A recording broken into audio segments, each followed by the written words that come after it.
A state of shock is not just what happens to us when something bad happens. It's what happens to us when we lose our narrative, when we lose our story, when we become disoriented. What keeps us oriented and alert and out of shock is our history. So a period of crisis like the one we're in is a very good time to think about history, to think about continuities, to think about roots. It's a good time to place ourselves in the longer human story of struggle.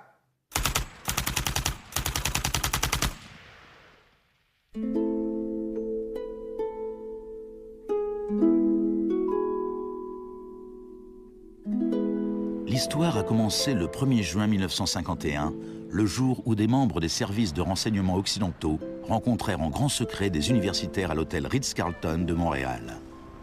Cette réunion allait lancer un programme de recherche sur la privation sensorielle à l'université McGill, programme financé par l'armée. Sensory deprivation really is a way of producing extreme monotony. It causes loss of critical capacity. The thinking is less clear. The subject complains that he can't even daydream. And when you have college students that can't daydream, they're in a bad way. I began to think while we were doing our experiments that it's possible that something that involves physical discomfort or even pain might be more tolerable than simply the deprivation conditions that we studied. Ebb décida de cesser de travailler sur le programme. But I had no idea when I suggested that what a vicious weapon, potentially vicious weapon, this could be. These are the days and ours are the occasions. Mais les expériences se poursuivirent sous la direction du chef du département psychiatrie, l'ambitieux docteur Ewen Cameron. What he did was much more than what we had done.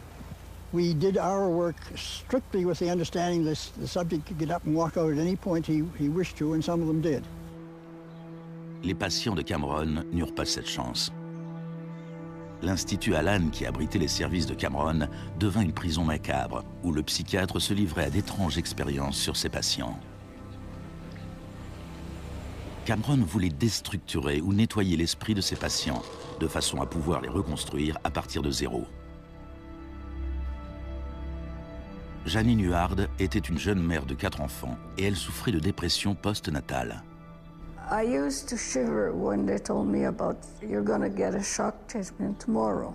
I used to shiver. I was so scared of it.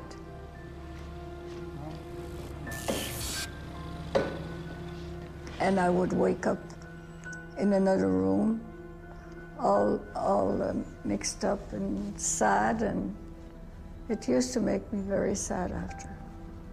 You're just like a zombie walking around. Cameron combinait électrochoc, cure de sommeil et messages enregistrés passés en boucle. It says, Janine, Janine, you are running away from your responsibility. You don't want to take care of your husband and children. All the time, the same thing. It sounds like you were being interrogated. Yes, interrogation, but for what purpose? Il ne fallut pas longtemps à la CIA pour mettre en pratique les expériences de Cameron. De nombreuses techniques du docteur figurent dans le Kubark, le manuel d'interrogatoire de l'agence. Les phrases suivantes en sont tirées. It's a fundamental hypothesis of this handbook that these techniques are in essence methods of inducing regression of the personality. There is an interval, which may be extremely brief, of suspended animation, a kind of psychological shock or paralysis.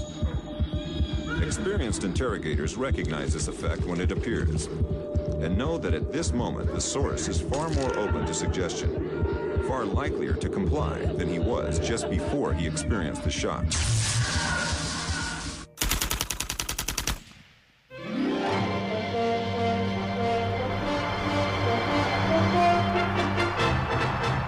À l'époque où Ewen Cameron menait ses expériences à Montréal, l'adepte d'un autre type de choc exerçait ses talents pas très loin de là.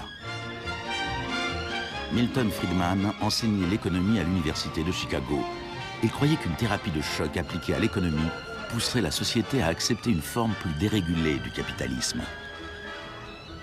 En octobre 2008, au paroxysme de la plus grave crise financière depuis 1929, Naomi Klein se rendit à l'université de Chicago pour tenir une conférence sur Milton Friedman. When Milton Friedman turned 90, the Bush White House held a birthday party for him. And everyone made speeches, including George Bush. But there was a really good speech that was given by Donald Rumsfeld. My favorite quote in that speech from Rumsfeld is this. He said, "Milton is the embodiment of the truth that ideas have consequences." What I want to argue here is that the economic chaos that we're seeing right now on Wall Street and on Main Street and in Washington stems from many factors, of course, but among them are the ideas of Milton Friedman. Le krach de Wall Street en 1929 entraîna la Grande Dépression des années 30.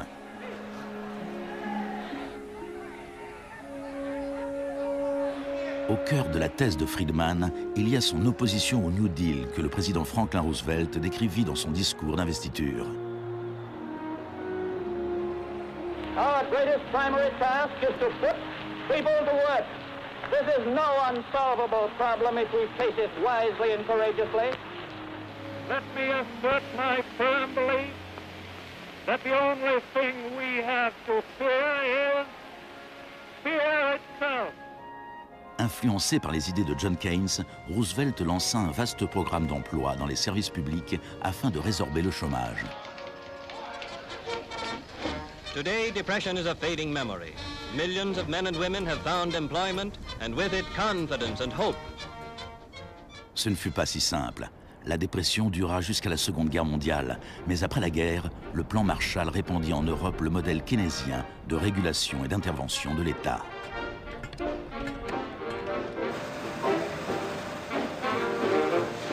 Les principes de Keynes étaient largement acceptés dans la société, mais pas au département d'économie de l'Université de Chicago. Milton Friedman from this university waged a war against the New Deal. Friedman était membre d'un petit groupe appelé la Société du Mont Pèlerin, dirigé par l'économiste autrichien Friedrich von Hayek. Ses membres affirmaient que si l'État cessait de fournir des services et cessait de réguler les marchés, l'économie se corrigerait d'elle-même. Dans les années 50, personne ne les prenait au sérieux. Mais ces 30 dernières années, leurs idées sont devenues la doctrine dominante en économie. The thesis of the shock doctrine is that we've been sold a fairy tale about how these radical policies have swept the globe. That they haven't swept the globe on the backs of freedom and democracy, but they have needed shocks, they have needed crises, they have needed states of emergencies. Milton Friedman understood the utility of crisis. Only a crisis, actual or perceived, produces real change. When that crisis occurs, the actions that are taken depend on the ideas that are lying around.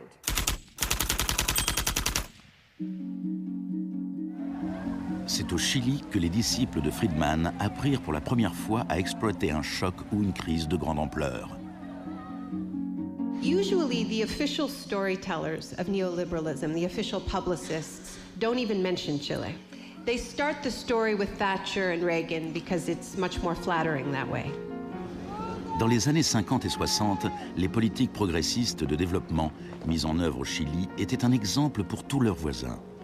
L'État investissait dans la santé, l'éducation et l'industrie. Les sociétés américaines commencèrent à s'inquiéter pour leurs investissements. La réaction du département d'État américain fut de financer les études des étudiants chiliens et sud-américains afin qu'ils puissent venir étudier l'économie de marché auprès de Milton Friedman. The University of Chicago had a joint arrangement with the Catholic University of Chile, under which a great many Chilean students came to the University of Chicago, were trained by us and received PhDs. Ces étudiants retournèrent au Chili pour y enseigner. Le département économie de l'Université catholique de Santiago devint une mini-école de Chicago. Arnold Harberger, l'économiste responsable du programme, se décrivait lui-même comme un missionnaire dévoué corps et âme.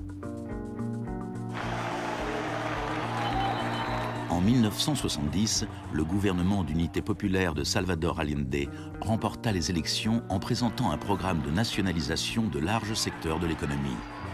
la compagnie de téléphone chilienne appartenait en majorité à une compagnie américaine, ITT, qui fut à la pointe du combat pour empêcher l'élection d'Allende.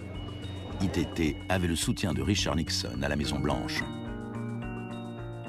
I was not there, but I can tell you what we now know to be a fact. He ordered the CIA to prevent Allende from assuming the presidency. And indeed, they tried to get me to lean on the Chilean military right after Allende was elected. Malgré tous les efforts de la CIA, Allende fut officiellement déclaré président.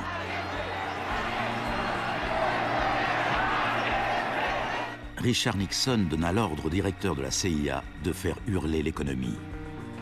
Señor Nixon es presidente de Estados Unidos y yo soy presidente de Chile.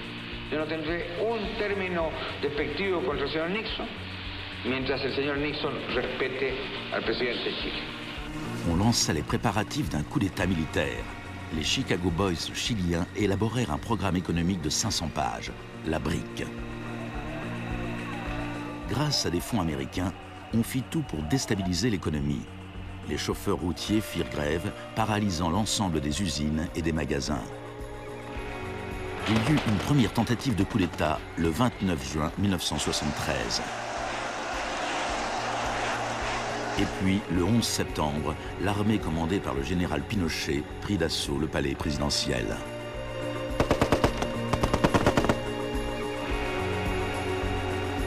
Cela faisait 41 ans que le Chili vivait dans une démocratie pacifique, quand elle fut brutalement renversée par la violence.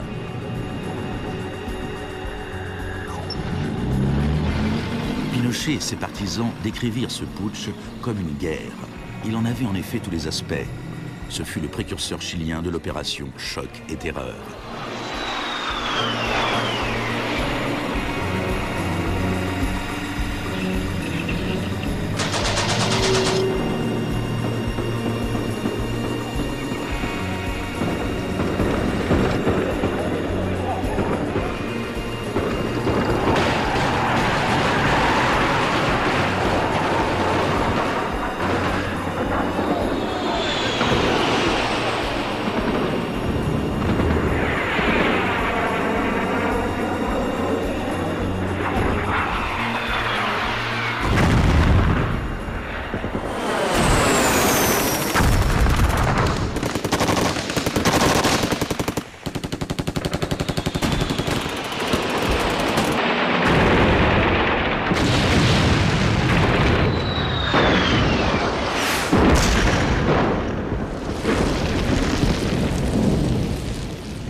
Fuerzas Armadas y de Orden, solo bajo la inspiración patriótica de sacar al país del caos que en forma aguda lo estaba precipitando el gobierno marxista de Salvador Allende.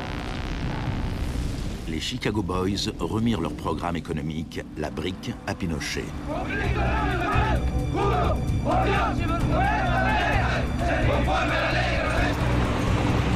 Dans les jours qui suivirent, plus de 13 000 opposants furent arrêtés et emprisonnés.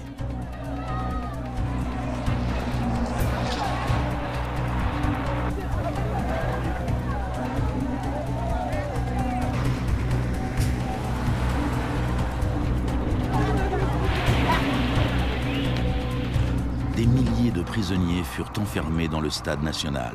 Beaucoup furent torturés. Dans le monde entier, on parlait du Chili. ¿Cuántas personas?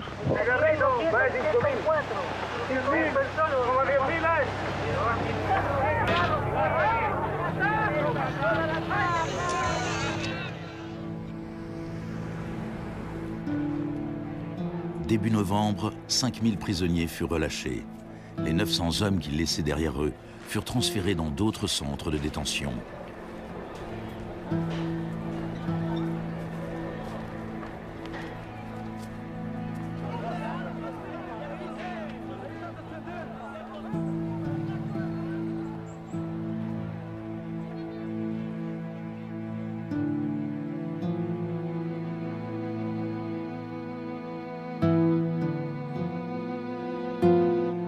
d'un mois plus tard, la FIFA autorisait le Chili à disputer un match qualificatif pour la Coupe du Monde dans ce même stade.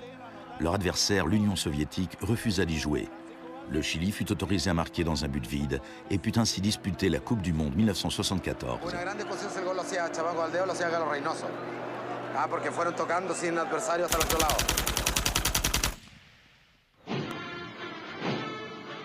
Pinochet imposa à une population sous le choc la politique recommandée par les Chicago Boys.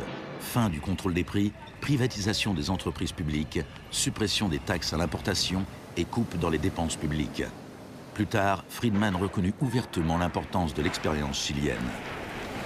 Here was the first case in which you had a movement toward communism, which was replaced by a movement toward free markets. Ce fut un échec. Un an plus tard, l'inflation s'élevait à 375% par an. C'était la plus forte au monde. Alors, en mars 1975, Arnold Harberger et Milton Friedman s'envolèrent pour Santiago. He used a phrase that had never before been used in a real-world economic crisis. He called for shock treatment. He said that he was like a doctor that was going to help a country that was suffering an epidemic, and he was simply prescribing the medicine. Friedman écrivit que le général Pinochet était séduit par l'idée d'un traitement de choc, mais qu'il était clairement effrayé par le chômage provisoire qui pourrait en découler.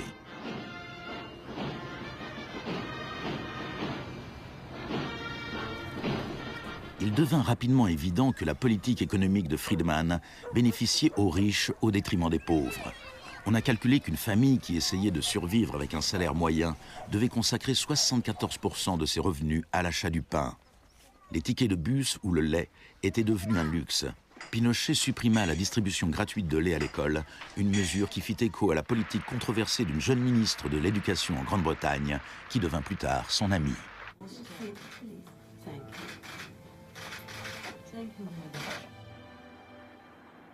Pour mettre en œuvre cette politique économique, il fallait avoir un ennemi à craindre.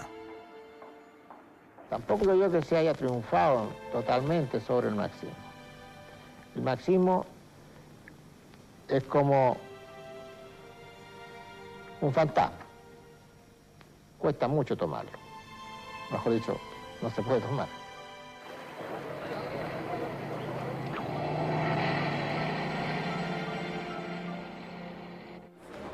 Friedman et Harberger soutenaient que l'économie de marché était inséparable de la liberté et de la démocratie. Mais au Chili, où leurs idées étaient mises en application dans le contexte d'une dictature militaire, c'est le contraire qui était vrai. De nombreux Sud-Américains établirent un lien direct entre les chocs économiques qui appauvrissaient des millions de gens et l'épidémie de torture infligée à ceux qui croyaient en une société différente. L'un d'entre eux était Orlando Letelier. Letelier avait été l'ambassadeur d'Allende à Washington. Il passa une année entière dans les prisons de Pinochet avant d'être exilé aux États-Unis.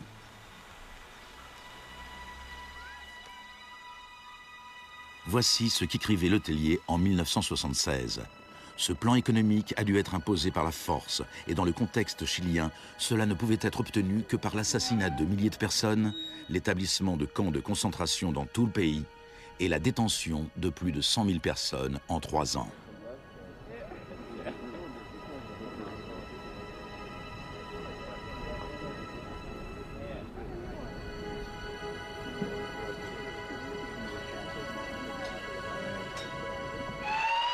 Moins d'un mois plus tard, Letelier fut tué dans un attentat à la bombe. Good evening. A powerful bomb today tore through a car as it was driving along Washington's usually quiet Embassy Row. The Chilean was Orlando Letelier, who also had been foreign minister during the last months of the late Salvador Allende's Marxist regime. Richard Roth reports. Un membre de la police secrète de Pinochet, Michael Townley, était derrière l'attentat. Il était entré aux États-Unis grâce à un faux passeport avec l'accord de la CIA. Michael, buenas noches. Buenas noches, Pablo. La opinión del Poder Judicial chileno, ¿hay confianza en él? Mire, yo Confío plenamente en la justicia chilena como patriota y luchador antimarxista y juntista por sobre todas las cosas. Malgré sa confiance, Thornley fut extradé aux États-Unis et condamné pour le meurtre de Letelier. Au Chili, la dictature militaire de Pinochet dura 17 ans. Et pourtant, Harberger refusait toujours de voir la réalité. You cannot have a repressive government for long within a genuinely free economic system. L'année même où Orlando Letelier fut assassiné, Milton Friedman reçut le prix Nobel d'économie. You know, you people have such a distorted idea of what went on. Let me tell you some facts. Number one, I was offered 2 honorary degrees by universities in Chile before I went down. I refused to take them because those universities were being supported in part by public funds, and I did not want to appear in any way to provide any support to the political system in Chile. I'm not a representative of Chile. I'm not an advisor to Chile. I have no commitments to the government of Chile.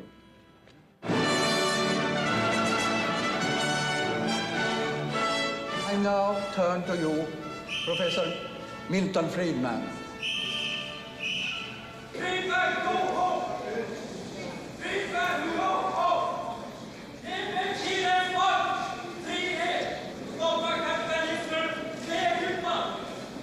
I am very sorry for this incident.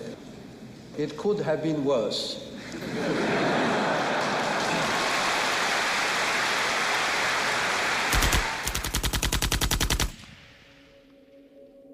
What I'm trying to do in the shock doctrine is tell an alternative history of how this savage stream of pure capitalism that we've been living, capitalism unrestrained, came to dominate the world. Le Chili n'était pas le seul pays d'Amérique latine qui suivait la politique préconisée par l'école de Chicago. Les disciples de Friedman tenaient des postes clés au Brésil et ils conseillaient le gouvernement uruguayen. Le 24 mars 1976, un putsch militaire renversa le gouvernement d'Isabel Perón en Argentine. Une junte de 3 généraux dirigée par le général Videla prit le contrôle du pays. Les Chicago Boys décrochèrent des postes économiques très importants au sein du gouvernement militaire. Ils profitèrent de l'occasion pour effectuer des changements majeurs dans la vie économique et sociale. Moins d'1 an après le coup d'État, les salaires avaient perdu 40% de leur valeur. Les usines fermaient. La pauvreté se multipliait. Comme au Chili, il a fallu terroriser la population pour lui faire accepter ces mesures économiques. Videla avait appris de Pinochet. Il adopta la tactique des disparitions. Mélange de terreur publique et privée, ces disparitions étaient souvent exécutées en plein jour, mais elles pouvaient toujours être niées.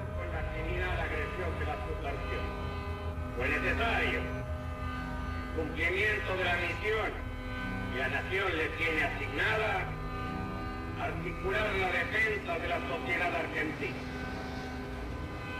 Las reglas de esta guerra no convencional, que no buscamos ni provocamos, son distintas. De nombreuses techniques utilisées par les militaires chiliens et argentins leur avaient été enseignées à l'École des Amériques, dirigée par les États-Unis. Torture techniques taught, from rape to derobing to torture with pointed objects, breaking of extremities, poking eyes out, branding. In Latin America, there are various regimes which at the moment are abusing human rights. Political murder, torture, deportations, imprisonment without trial, using the techniques they may have learned in this establishment. You may be right. If you can say that the skills which we've taught here have been applied, I can't deny that. The use of torture of a known enemy soldier to gain some kind of military advantage, I think is justifiable and smart. To go beyond that, to use torture techniques merely to intimidate people is completely wrong, unethical and immoral. Mais en Argentine et au Chili, ces techniques de torture ne furent pas utilisées seulement sur des soldats ou sur des terroristes, mais sur des étudiants, des syndicalistes et sur tous ceux qui s'opposaient à la politique économique ultralibérale du régime.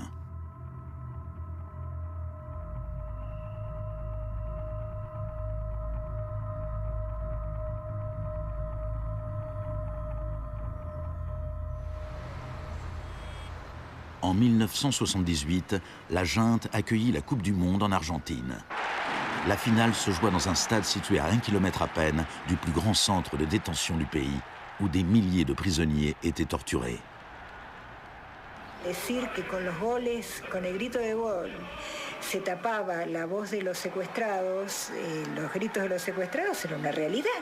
Organización extraordinaria, miles y miles de banderas, miles y miles de gargantas enronquecidas, 25 millones de argentinos que tienen un solo color, el celeste y blanco. El fútbol ha hecho el milagro del país, de este maíz maravilloso que nos siguen atacando aquellos. Et l'Argentine poussa le régime de la terreur encore plus loin que le Chili. Parmi les disparus se trouvaient des centaines de femmes enceintes. On les laissa accoucher avant de les exécuter. De todas aquellas mujeres que estaban embarazadas, les permitieron tener a sus hijos para una vez que nacieran, sacárselos.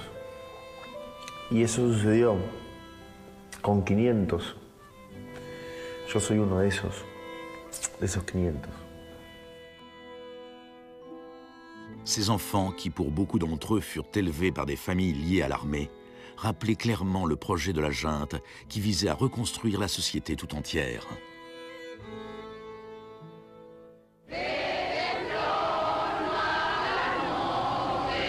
Alors que la junte était toujours au pouvoir, des mères et des grands-mères de disparus commencèrent à manifester sur la place de Mai.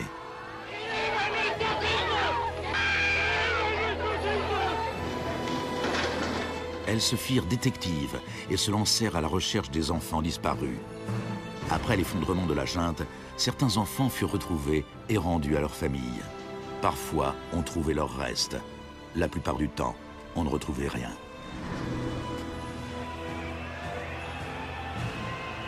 Le général Videla fut reconnu coupable de meurtre, d'enlèvement et de torture.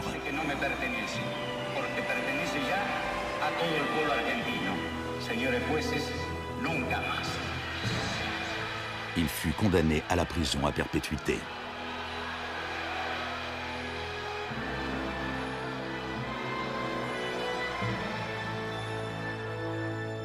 Now, these early experiments in Latin America presented Friedman and his cohorts with a serious ideological problem. Friedman had promised that these policies would not just make the elites richer, but that they would create the freest possible societies, that this was a war against tyranny, that capitalism and freedom went hand in hand. Yet here we see that in the 70s, the only countries putting these ideas into practice were military dictatorships. Nixon had fully supported imposing these types of brutal free market policies in South American dictatorships. But when it came to domestic economic policy in the United States, where Nixon had to worry about getting reelected, it was a very, very different story.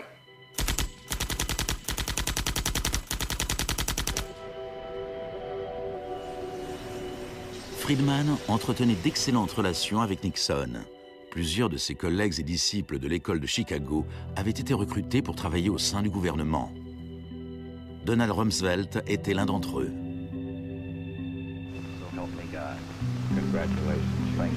Mais en 1971, en plein marasme économique, Nixon tourna le dos aux idées de Friedman et imposa une politique de contrôle des salaires et des prix.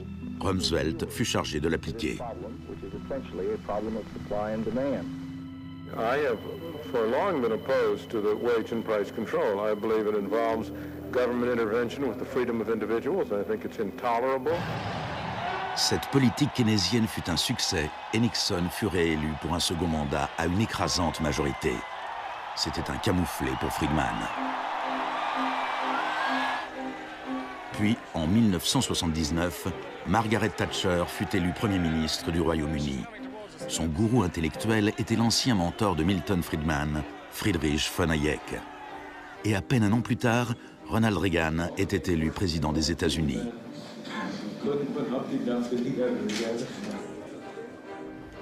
La Grande-Bretagne et les États-Unis étaient désormais dirigés par des Friedmaniens sans état d'âme.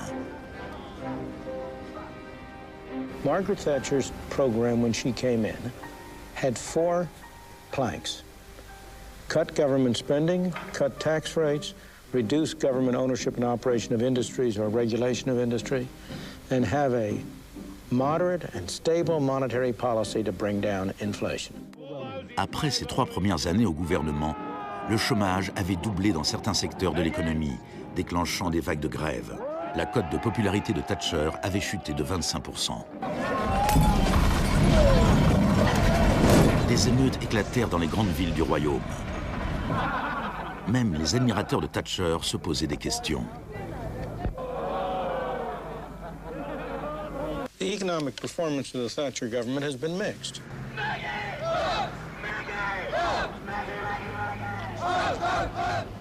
To those waiting with bated breath for that favorite media catchphrase, the U-turn, I have only one thing to say. U-turn if you want to. The ladies not for turning. Friedrich von Hayek exhorta Thatcher à imiter la thérapie de choc économique de Pinochet. Thatcher répondit: en Grande-Bretagne, vu nos institutions démocratiques et la nécessité d'un fort consensus, certaines des mesures adoptées au Chili sont tout à fait inacceptables.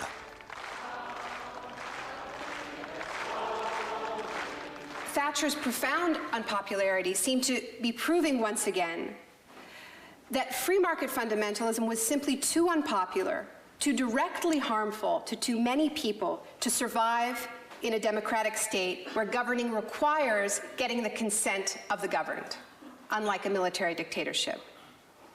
What pulled Thatcher back from the abyss and ultimately saved the project was a crisis. Indeed, it was the ultimate crisis. It was a war. We are here because for the first time for many years, British sovereign territory has been invaded by a foreign power. The government has now decided that a large task force will sail as soon as all preparations are complete. HMS Invincible will be in the lead. La plupart des Britanniques n'avaient jamais entendu parler des îles Malouines. Mais quand l'Argentine envahit ce petit archipel perdu à des milliers de kilomètres dans l'Atlantique Sud, Thatcher sauta sur l'occasion et justifia son surnom de Dame de Fer. Gentlemen, I've just heard that the white flag is flying over Stanley. La guerre fut terminée en moins de 3 mois. Quand les troupes revinrent en Grande-Bretagne, une vague de célébrations patriotiques déferla sur le pays. Thatcher remporta les élections de 1983 avec une écrasante majorité. Elle pouvait maintenant lancer une thérapie de choc économique semblable à celle qu'on avait vue au Chili.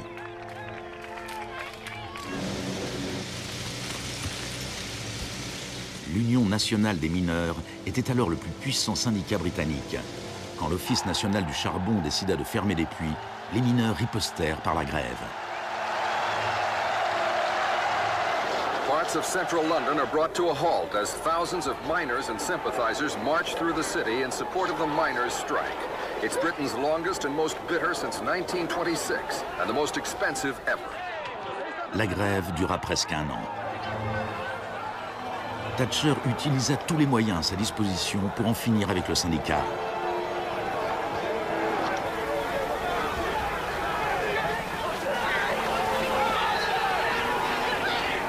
Les mineurs finirent par perdre la bataille. Thatcher utilisa sa victoire pour imposer la révolution des Chicago Boys en Grande-Bretagne. On lança des campagnes publicitaires pour promouvoir le gigantesque programme de privatisation. Thatcher vendit l'industrie de l'acier, le service des eaux, les compagnies d'électricité, de gaz, le téléphone, les compagnies aériennes et le pétrole. Les HLM furent vendus, les services municipaux soumis à adjudication. En 1986, les systèmes bancaires et financiers furent dérégulés. On parla de Big Bang. No one here tonight needs reminding that the Big Bang is only a beginning. Dans la Grande-Bretagne d'avant Thatcher, un PDG gagnait 10 fois plus qu'un ouvrier. En 2007, il gagnait plus de 100 fois plus.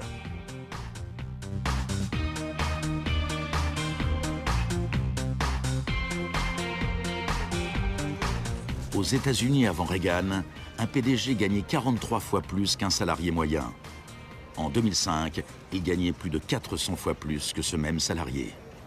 Friedman reconnut ouvertement l'importance de Thatcher et Reagan dans la propagation des idées de l'école de Chicago à travers le monde.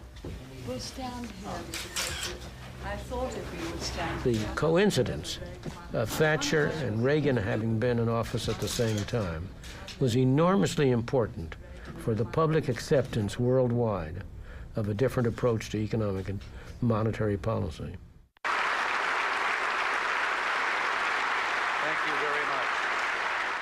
What I'm describing now is a plan and a hope for the long term. The march of freedom and democracy, which will leave Marxism, Leninism on the ash heap of history as it has left other tyrannies which stifle the freedom and muzzle the self-expression of the people.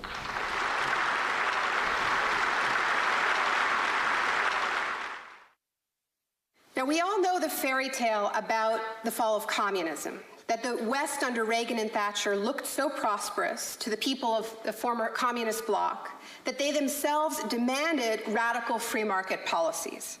Now, this really is a fairy tale. It is true that people who had been living under authoritarian communism genuinely wanted democracy. And it's also true that people wanted to be able to go out and buy blue jeans and have Big Macs. That is true. But that does not mean that they wanted the kind of Wild West capitalism of oligarchs gone mad and no social protections that so many Eastern Bloc countries actually ended up with and suffer under to this day. Thatcher, qui avait fait tout ce qu'elle pouvait pour briser la puissance des syndicats en Grande-Bretagne, se rendit en Pologne en 1988 pour afficher son soutien au syndicat ouvrier Solidarność.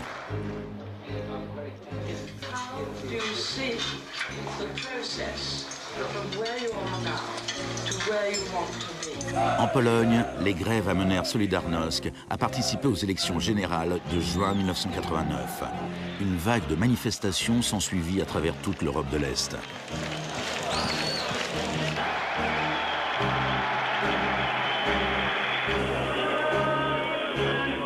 Par le passé, l'Union soviétique avait écrasé par la force tout mouvement démocratique. Mais l'Union soviétique avait à sa tête un nouveau type de leader. Mikhail Gorbatchev était engagé à fond dans la glasnost et la perestroïka. Il parlait d'une troisième voie, d'une transition progressive vers une social-démocratie à la scandinave, quelque chose qui serait situé entre l'économie de marché capitaliste et le communisme. Gorbatchev plaisait au public et aux politiciens occidentaux.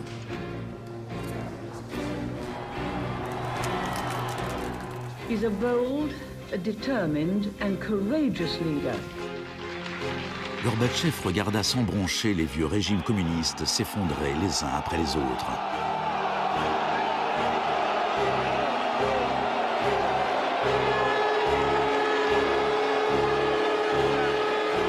À la fin de l'année, le plus célèbre symbole de la division de l'Europe s'écroulait.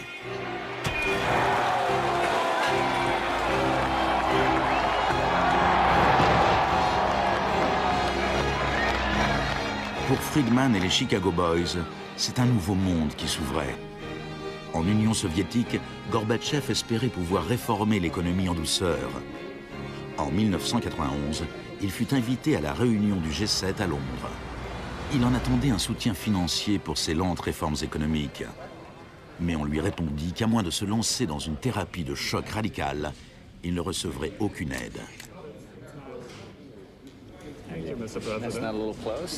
Le mois suivant, une tentative de coup d'État dirigée contre Gorbatchev éclata à Moscou. Les tenants de la ligne dure au sein du Parti communiste firent arrêter Gorbatchev dans sa maison de vacances en Crimée. Les tanks encerclèrent la Maison-Blanche, le Parlement russe.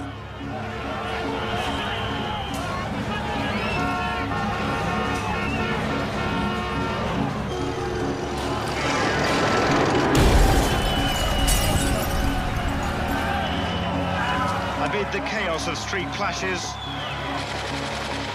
it was obvious that to reinforce their position, the hardliners would have to resort to violence. Such action between the people and the security forces has not been seen since the early days of the Russian Revolution. By dawn this morning, amid a sea of debris, it was becoming clear that the coup was disintegrating. The Russian parliament building was unscathed. The military had not made their move. Inside, Boris Yeltsin was more powerful than ever. Ce fut l'heure de gloire de Boris Eltsine.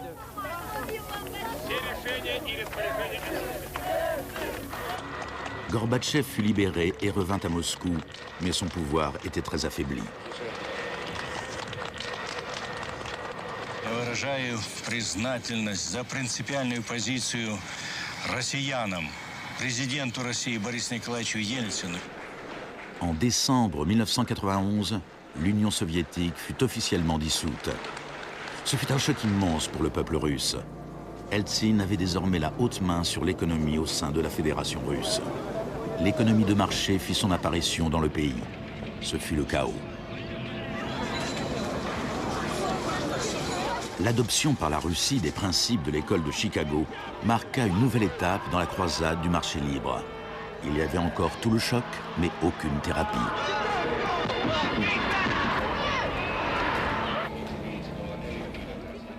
On vantait l'émergence d'un capitalisme populaire, mais dans les faits, seule une petite poignée d'affairistes amassait des fortunes considérables. Les entreprises publiques furent bradées à des prix ridiculement bas. La presse russe surnomma les conseillers d'Eltsine les Chicago Boys.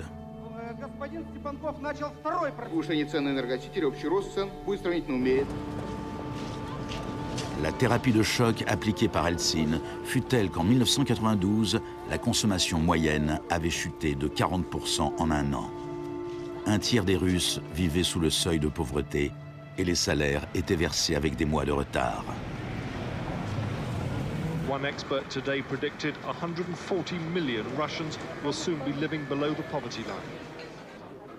La corruption sévissait partout. Le crime organisé explosa. Moscou était devenu le nouveau Far West.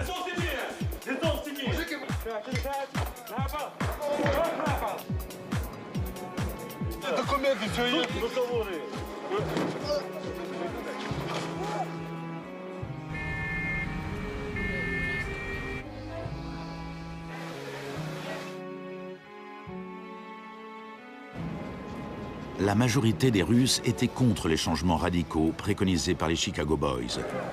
En mars 1993, le Parlement prit une décision cruciale. Il abrogea les pouvoirs spéciaux qu'il avait accordés à Eltsine. Eltsine décréta l'état d'urgence. Mais la Cour constitutionnelle déclara sa décision illégale.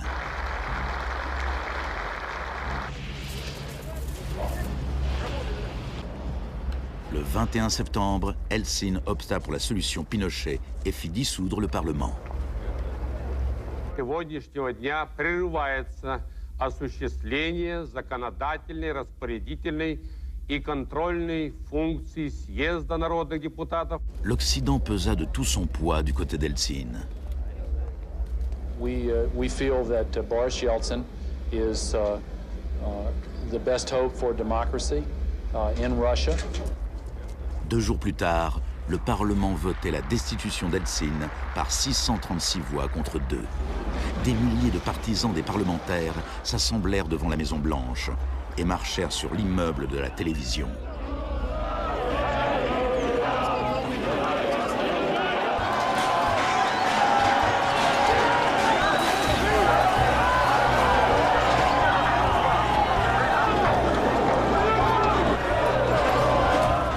Les partisans du Parlement semblaient l'emporter. Eltsine interrompit ses vacances et rentra précipitamment à Moscou. Cette nuit-là, les troupes d'Eltsine reprirent l'initiative et une centaine de manifestants furent tués.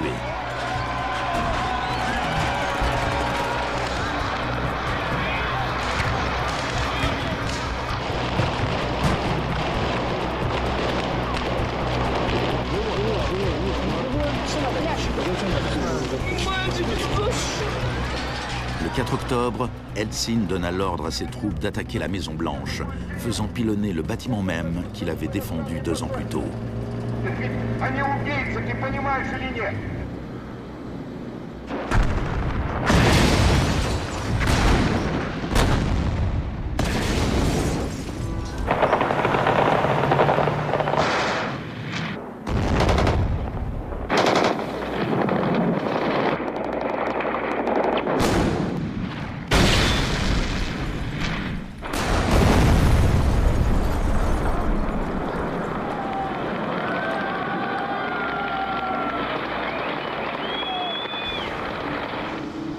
Warren Christopher, le secrétaire d'État américain, déclara « Les États-Unis ne soutiennent pas de gaieté de cœur la dissolution du Parlement, mais les circonstances sont exceptionnelles. »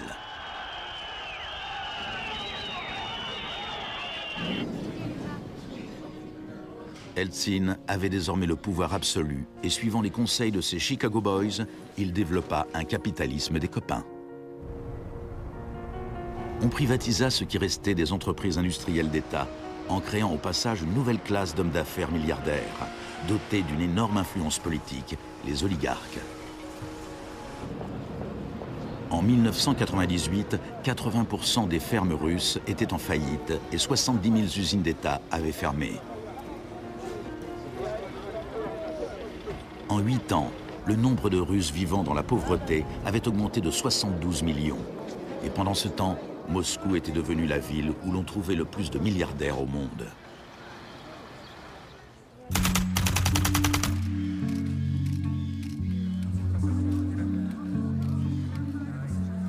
Good afternoon. Thank you for coming. Today it is my honor to announce that I'm submitting the name of Donald Rumsfeld to be Secretary of Defense. I look forward to serving our country again. Rumsfeld avait déjà été secrétaire d'État à la Défense sous Gerald Ford, quand l'ennemi que l'on était censé craindre s'appelait l'Union soviétique. I'm not saying with certainty that the Russians are coming. I'm saying the trends are here. I'm not saying the Russians are 10 feet tall. I'm saying they used to be 5'3". They're now 5'9.5", and they're growing. Désormais, il y avait un nouvel ennemi plus proche. Dans un discours tenu le 10 septembre 2001, Rumsfeld annonça son intention de privatiser une grande partie de l'armée américaine. Milton Friedman aurait été fier de lui. Rumsfeld déclara « Le sujet aujourd'hui, c'est un adversaire qui pose une menace sérieuse pour la sécurité des États-Unis d'Amérique. Cet adversaire est l'un des derniers bastions de la planification. Il gouverne en imposant des plans quinquennaux. Cet adversaire vous rappelle peut-être l'ex-URSS, mais cet ennemi-là a disparu. Cet adversaire est plus proche de nous. C'est la bureaucratie du Pentagone. Aujourd'hui, nous déclarons la guerre à la bureaucratie. » Le lendemain, le vol 77 d'American Airlines s'écrasait sur le Pentagone, causant la mort de 184 personnes.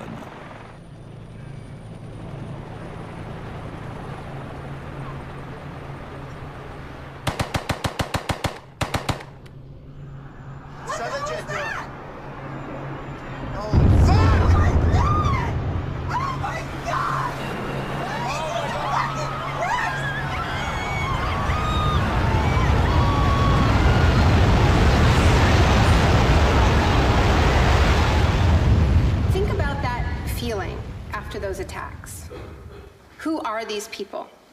Where did they come from? Why do they hate us? There was a total loss of collective narrative. We were not living in the world that we thought we lived in. And we kept hearing from our political leaders that everything we thought we understood before the attacks no longer applied. There was a new phrase, pre-9/11 thinking. And what happened in that moment is that suddenly news stories sort of magically appeared. That we were in a clash of civilizations. That's the world that we suddenly lived in. That there was an axis of evil, and that we were fighting a war against terror. Cette guerre abstraite et ingagnable a eu d'énormes retombées économiques. Avant 2001, la sécurité intérieure n'avait rien d'une industrie. Aujourd'hui, elle brasse plus d'argent que toute l'industrie du cinéma et de la musique. Entre le 11 septembre 2001 et l'année 2006, le département de la sécurité intérieure a offert 130 milliards de dollars de contrats aux entreprises privées. C'est le complexe du capitalisme du désastre, une nouvelle économie bâtie sur la peur. This will be a monumental struggle of good versus evil. The best defense against terror is a global offensive against terror, wherever it might be found. La première phase de cette guerre fut le bombardement de l'Afghanistan.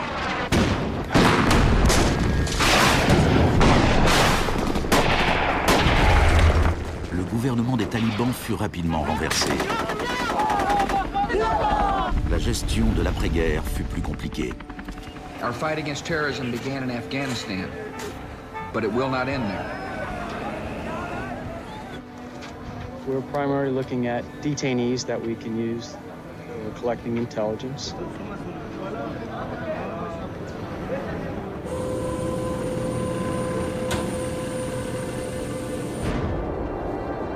C'est à Guantanamo que, pour la première fois, les techniques du manuel de Kubark furent explicitement et publiquement utilisées par les forces américaines avec l'approbation officielle de la Maison-Blanche. Les images furent diffusées sur les télés du monde entier. Isolation, both physical and psychological, must be maintained from the moment of apprehension. The capacity for resistance is diminished by disorientation. Prisoners should maintain silence at all times. They should never be allowed to speak to each other. Parmi ces prisonniers, il y avait Asif Iqbal, Rouhal Ahmed et Shafiq Rasool de Timpton en Angleterre. Ils furent détenus plus de 2 ans à Guantanamo avant d'être relâchés sans qu'aucune charge ne soit retenue contre eux. Mentally, yeah, you couldn't speak to nobody, you couldn't do nothing, you couldn't stand up. And just sitting there, you'd be in your thoughts all the time thinking, what the hell's going on, where the hell am I? And we're going to be staying here for the rest of our lives, and we're going to be going back home. Will we ever see our family again? Sur les 779 prisonniers qui ont été détenus à Guantanamo, seulement 3 ont été reconnus coupables d'un crime.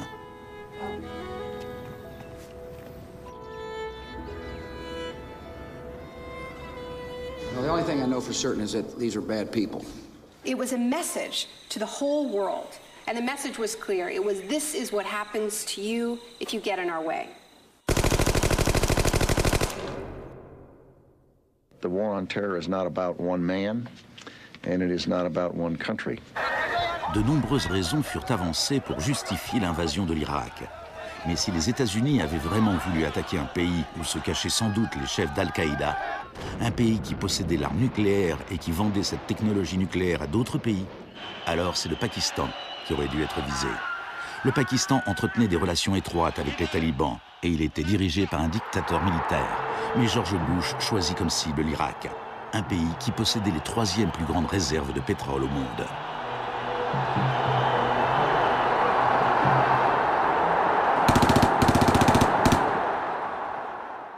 Now, about the Defense Department's war plan. It is not like that for the Gulf War. It's more along the lines of the Panama invasion of 1989.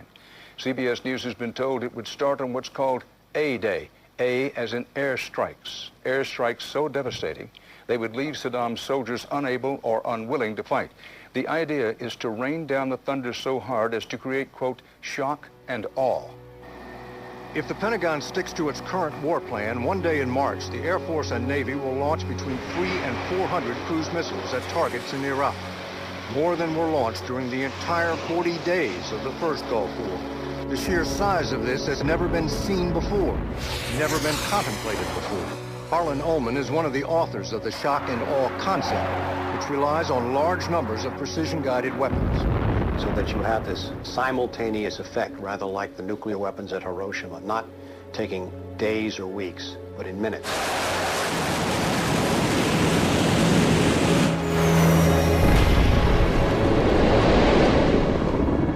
You also take the city down. By that I mean you get rid of their power, their water, and you begin this relentless campaign to wear them down so that 2, 3, 4, 5 days they are physically, emotionally, and psychologically exhausted. Last night, a square mile in central Baghdad seemed like hell on earth. Pendant la première vague des bombardements, les habitants de Bagdad subirent une version de la privation sensorielle décrite dans le manuel de Kubark. Dans le chaos qui suivit le renversement de Saddam Hussein, les États-Unis ne firent pas grand-chose pour faire cesser le pillage. Certains responsables américains pensaient même que cela leur facilitait le travail pour démanteler l'État irakien. John Agresto, chargé de la reconstruction des universités, déclara qu'il voyait le pillage des écoles comme une bonne occasion de tout reprendre à zéro. En réalité, avant les sanctions, l'Irak avait le meilleur système éducatif de la région. 89% des Irakiens étaient alphabétisés. Par comparaison au Nouveau-Mexique d'où venait John Agresto, 46% de la population était techniquement illettrée. In Iraq, you had three distinct forms of shock that were all working together and reinforcing each other. You had the shock of the war, which was immediately followed by economic shock therapy imposed under Paul Bremer. And as resistance to that economic transformation, that very rapid economic shock grew, you had the shock of enforcement, including torture. Three different kinds of shock.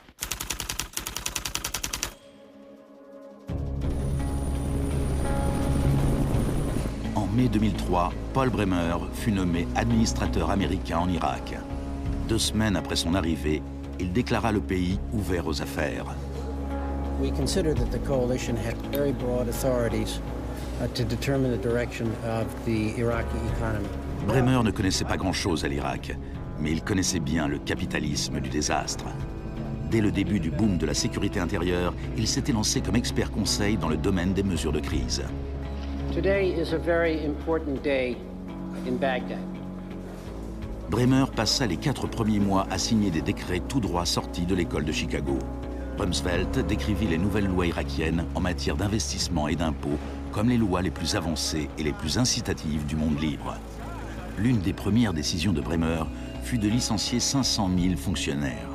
Ce fut présenté comme une mesure de débahatification, mais le démantèlement de l'État était aussi une mesure typiquement friedmanienne. On promit des aides pour la reconstruction.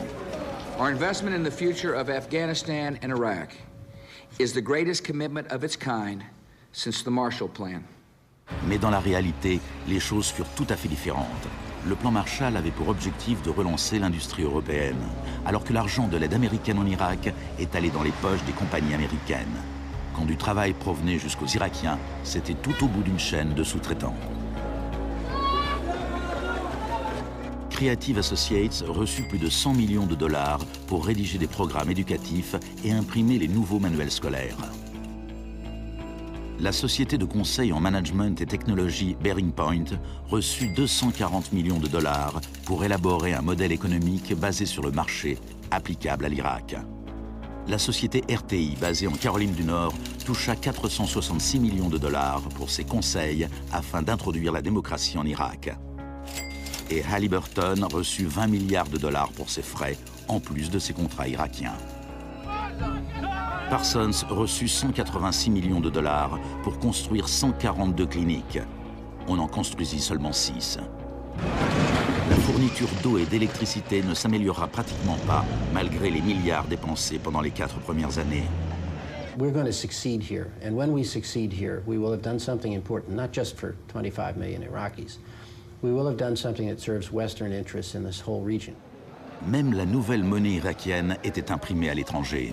Let me show you an example of these notes. Les Américains allèrent jusqu'à payer des entreprises privées pour qu'elles contrôlent le travail des entreprises privées qui avaient obtenu des contrats.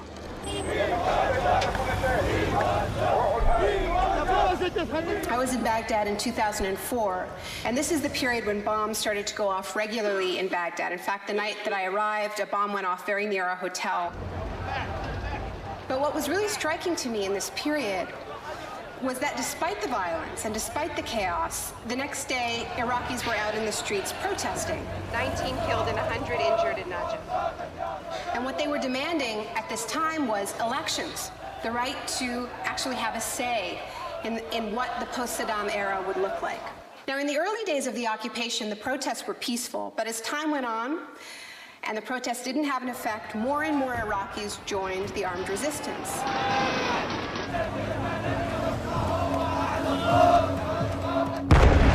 La violence devint le lot quotidien.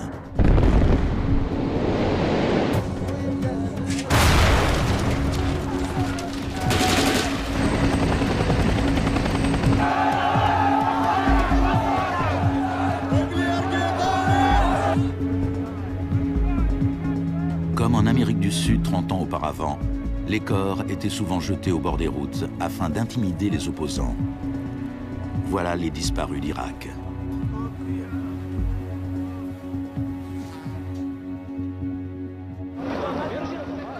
Il fallut prendre des mesures extrêmement violentes pour supprimer l'opposition.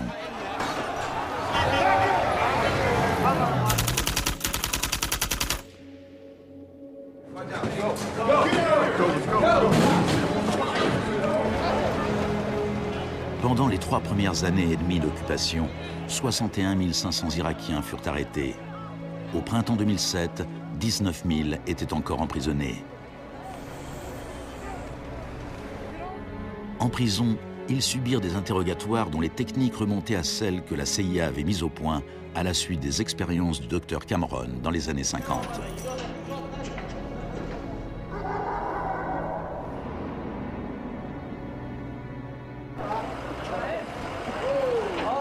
Selon la Croix-Rouge, les autorités militaires américaines reconnurent qu'entre 70 et 90% des arrestations en Irak étaient arbitraires.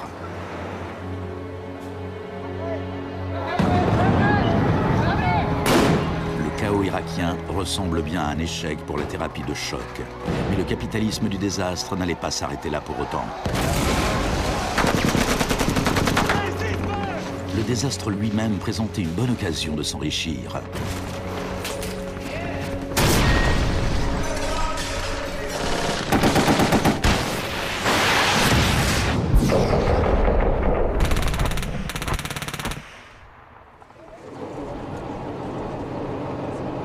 Les dépenses militaires américaines ont pratiquement doublé depuis 2001. Elles frôlent maintenant les 700 milliards de dollars par an.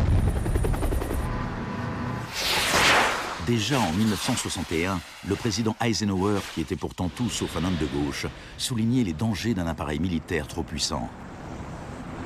Now this conjunction of an immense military establishment and a large arms industry is new in the American experience. We must guard against the acquisition of unwarranted influence, whether sought or unsought, by the military-industrial complex. We must never let the weight of this combination endanger our liberties or democratic processes. Il n'y a jamais eu dans l'histoire récente de guerre aussi privatisée que cette guerre en Irak. La zone verte de Bagdad est une version extrême de ce qui se passe ailleurs sur la planète. On a là un monde privatisé qui vit en sécurité, protégé du chaos extérieur.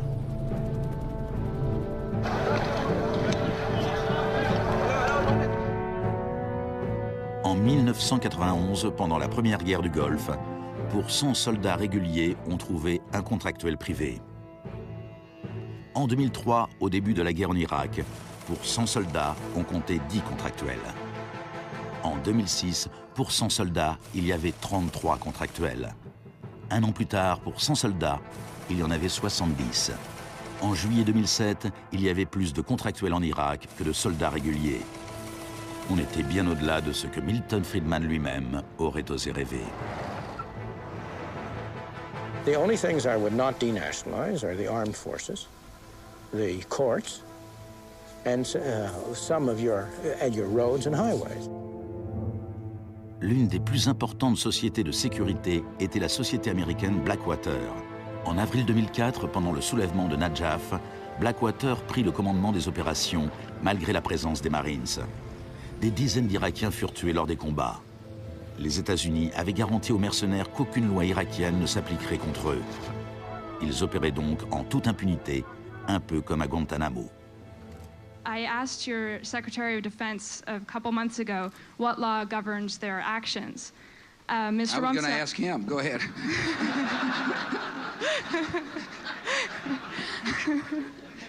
Help. Well, I was hoping... De même que la thérapie de choc de Cameron laissait ses patients perdus et brisés, les multiples chocs infligés à l'Irak ont réduit le pays à un violent chaos sectaire, sans foi ni loi.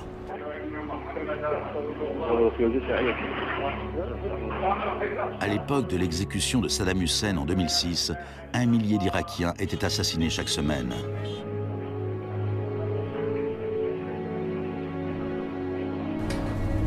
En avril 2007, le Haut Commissariat des Nations Unies pour les réfugiés estimait à 4 millions le nombre de personnes qui avaient dû quitter leur maison. Des centaines de milliers d'Irakiens étaient morts. I think the historians will write very clearly that we did a great and noble thing here.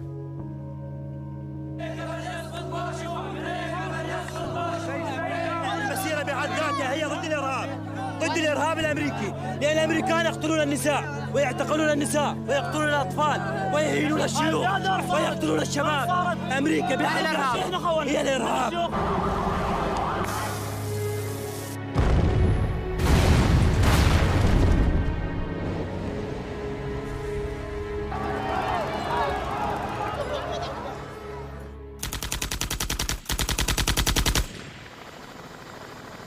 Quand l'ouragan Katrina frappa la Nouvelle-Orléans en août 2005, le monde découvrit avec stupéfaction une sorte d'apartheid du désastre.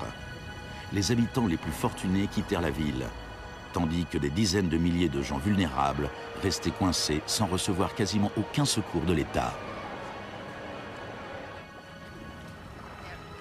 I went to New Orleans while the city was still underwater.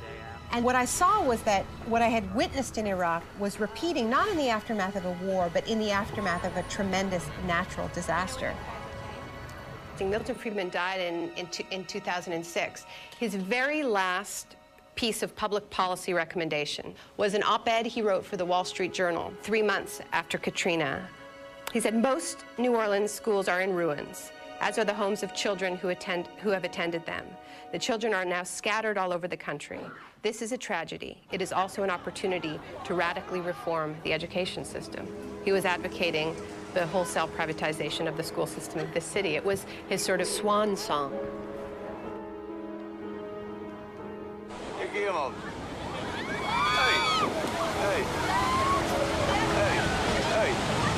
I'd witnessed a similar process in Sri Lanka in the aftermath of the 2004 tsunami. People who lived on the beaches for generations were prevented from returning so that the land could be privatized and sold off to luxury hotels.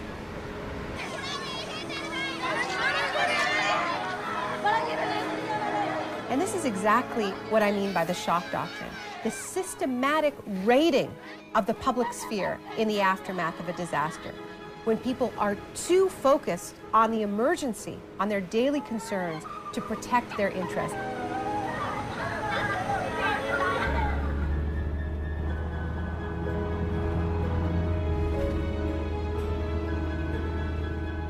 Le premier acte de résistance consisterait peut-être à refuser qu'on efface notre mémoire collective.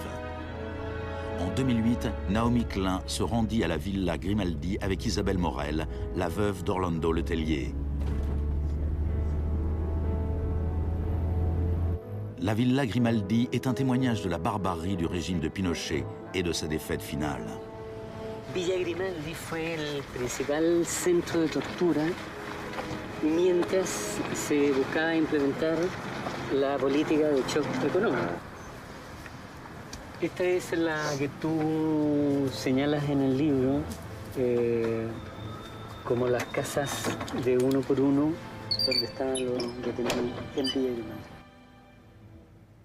It's not that I loved Pinochet, but I think that he was our teacher in many things.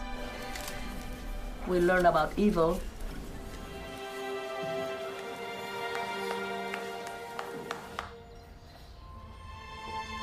En 1998, Pinochet fut arrêté lors d'une de ses visites à Londres.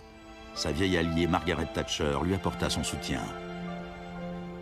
I know how much we owe to you.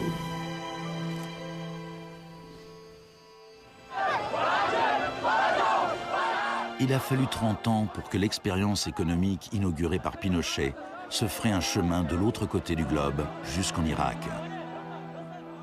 Mais les similitudes entre passé et présent sont saisissantes.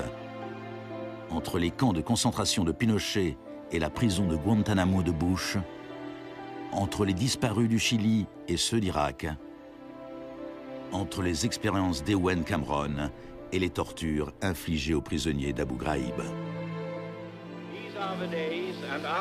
He erased all the past. That's why he gave electroshocks. All the past from the patient, and he would implant some new ideas. Mais Janine résista, et en 1998, la CIA a dû se résigner à lui verser des indemnités, ainsi qu'aux autres victimes des expériences d'Ewen Cameron. Janine, are you proud that they tried to break you and that you have fought so hard and won? In a way, I am. In a way, I am. Because I must have some willpower seeds in me. It is very, very hard to fight a government. People would tell me, Janine, you don't fight a government. What's the matter with you? They're too big. But I had faith that we would win.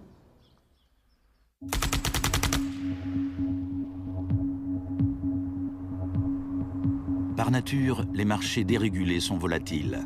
On laisse enfler des bulles financières qui inévitablement explosent. Depuis la dérégulation et le Big Bang des années 80, il y a eu plusieurs krachs boursiers. En 1987, il y eut le lundi noir. Les marchés dégringolèrent. Ce fut la plus forte chute de l'histoire du marché financier sur une seule journée. En 1992, il y eut le mercredi noir, le jour où les spéculateurs firent fortune en misant contre la livre sterling. En 1997, la contagion atteignit l'Asie. En un an, 600 milliards de dollars disparurent en fumée sur les places boursières.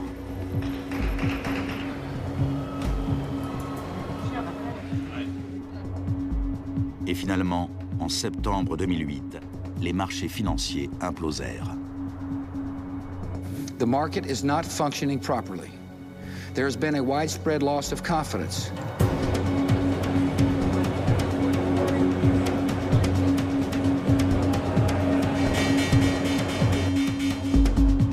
Le 14 septembre, Lehman Brothers se déclara officiellement en faillite. Et pourtant, une semaine plus tard, on apprenait que ces traders de New York allaient se partager 2,5 milliards de dollars de bonus. On estime que les firmes de Wall Street ont versé 18,4 milliards de dollars de bonus l'an dernier, l'année du krach. Despite the torrent of populist rhetoric about taking on the fat cats and standing up for the little guy and saving Main Street, not Wall Street, we are witnessing a transfer of wealth of unfathomable size. It is a transfer of wealth from public hands, from the hands of government, collected from regular people in the form of taxes, into the hands of the wealthiest corporations and individuals in the world. Needless to say, the very individuals and corporations that created this crisis. We are in the midst of a once-in-a-century credit tsunami. I found a flaw. I don't know how significant or permanent it is, but I've been very distressed by that fact. Aux États-Unis, c'est la crise financière qui a assuré la victoire d'Obama. Les Américains voulaient changer de cap. Hello, Chicago! This crisis is clearly understood by almost everyone as being the direct result of this particular ideology of deregulation and privatization. La gravité de la crise offre l'espoir d'un changement. The shock doctrine as a strategy relies on us not knowing about it for it to work. And what I find most hopeful about the current economic crisis is that this tactic is getting tired, because that element of surprise is no longer there. We're on to them, and it's not working. We're becoming shock resistant. La dernière fois qu'une crise financière aussi grave a frappé le monde, on avait opté pour la politique keynésienne du New Deal. Let me assert my firm belief that the only thing we have to fear is fear itself. Plus d'1 million de personnes se sont rassemblées pour écouter le discours d'Obama lors de son investiture. Beaucoup de journalistes ont évoqué Roosevelt. Now, there's been a lot of talk recently about comparing Obama to Franklin Delano Roosevelt. So I want to talk a little bit about FDR, because there's a great FDR story, and it could be an apocryphal one, about when he would be visited by some progressive organization or a union, and they would be proposing some new progressive policy that they wanted to be part of the New Deal. And he would hear them out, and he would listen to them, and then at the end he would say, now go out there and make me do it. And they did. In 1937, which was a pivotal year for the New Deal, do you know how many strikes there were in this country? 4,740 strikes, lasting an average of 20 days. Do you know how many strikes there were in 2007? 21. Now, the other reason to remember this history of struggle is that it tells us something very important, something that we need to remember at this moment when so much is at stake. It teaches us that if we want responses to this economic crisis that leave us with a world that is healthier, that is more just, that is more peaceful, we are going to have to go out there and make them do it. Thank you.